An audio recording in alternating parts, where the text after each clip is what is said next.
Hey everyone, my name is Nigel Bajos, and today in this video I just wanted to revisit the Panasonic G6.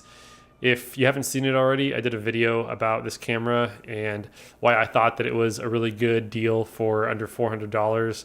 That's including a lens and a really cheap mic.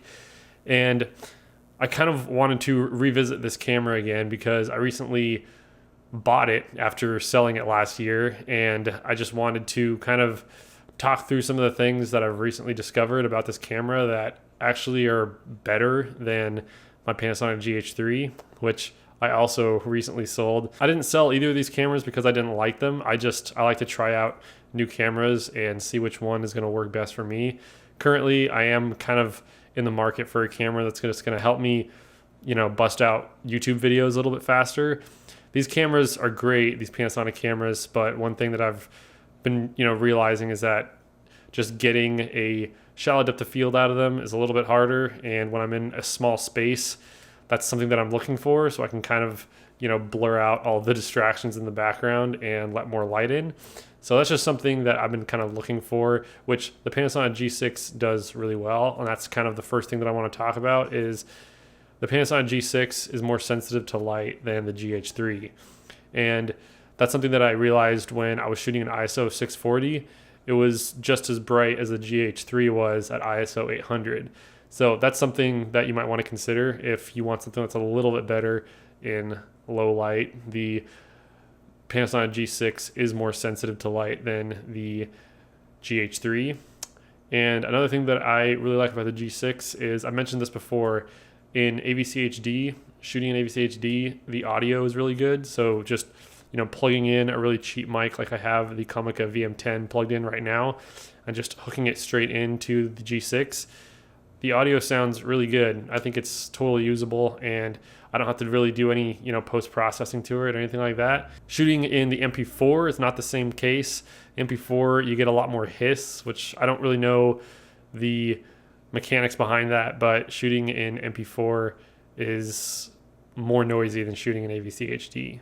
Now, I talk a lot of crap about AVC HD, and I really, for the most part, didn't like shooting in it. And that was mostly because I edit on a Mac, and on Macs, you can't play back AVC HD files natively with QuickTime until now. The new OS X updates on Macs allow QuickTime to play back the .mts files that, cameras like the Panasonic G6 or the C100 or the Sony a6000 if you shoot in AVC HD still, although the a6000 there's an update for XAVCS, which is a better codec. Anyways, with Macs you can play back on QuickTime the AVC HD files, which I think is really great. So it's not as much of a hassle. The file structure is still kind of not great. You have to kind of dig through a few files in order to find your AVC HD files, but the fact that QuickTime can play them back natively now is actually really cool. Another thing about the G6 that's better than the GH3 is the screen. The LCD screen is a lot sharper, and the EVF is actually a lot brighter, and it's a bigger EVF, as far as the little image that you see when you look into it. So that's just something that I really liked about the G6, which the GH3 always kind of disappointed me, because if I wanted to just use the EVF as a way to get focus and see my exposure, it really wasn't that good. So having a better EVF and a better LCD screen on the G6 is pretty cool. Another thing that isn't necessarily good or bad, but it just kind of depends on what kind of shooting you do, but the G6 is smaller and lighter than the GH3, not by a lot, but if you're gonna, put it on something like a Zhiyun Crane M, which is the smaller one from mirrorless cameras, the G6 would probably behave better than the GH3 would. And the last thing that I just want to mention about the G6 is the Wi-Fi function works way better on the G6 than it does on the GH3. When you use the app and connect your phone to your camera, on the G6, you can actually see a live view of what you're recording, even after you press record. With the GH3, you can hook it up to your phone via Wi-Fi and, kind of see your image. But as soon as you press record, you lose the live feed. But with the G6, you don't lose it. So, if you were setting your camera up and going, far enough away from it to where you couldn't, control it anymore, hook it up through your iPhone app, you can still control your camera, which I think is pretty cool. And just, getting photos and videos off the app is way faster on the G6 than it was on the GH3. I shoot a lot of skateboarding with this camera, and one thing that's kind of nice is when I shoot an MP4 and then I open the app, I can just download the MP4 files right onto my phone and then just airdrop them to my friends. But that's something that is way better on the G6 than it is on the GH3. Now, obviously, the GH3 has a bunch of things that it does better than the G6.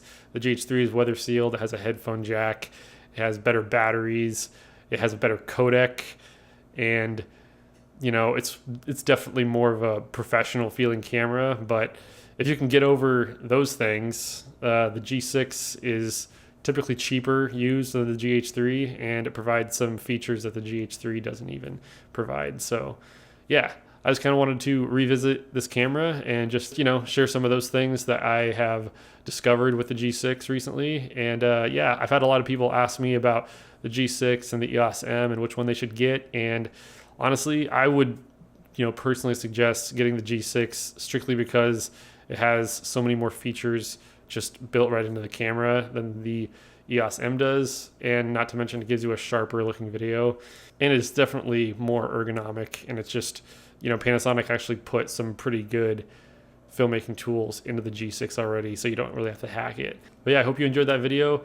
I am kind of backlogged on some of my other content that I'm trying to get out. It's mostly just because I'm getting married in 9 days, but after that's all said and done, I'm going to try to have more videos out on a more regular basis. Anyways, thank you so much for watching. Be sure to hit the like button if this video was helpful for you, and subscribe to my channel if you want to see more content. And if you'd like to support me at all, I'll have links to my Patreon and my Selfie account. And I actually just uploaded a new LUT pack to my Selfie account. It's a bunch of looks that I use on a regular basis. So if you're into that, you can go check that out. But yeah, thanks so much for watching, and I will see you next time. Later.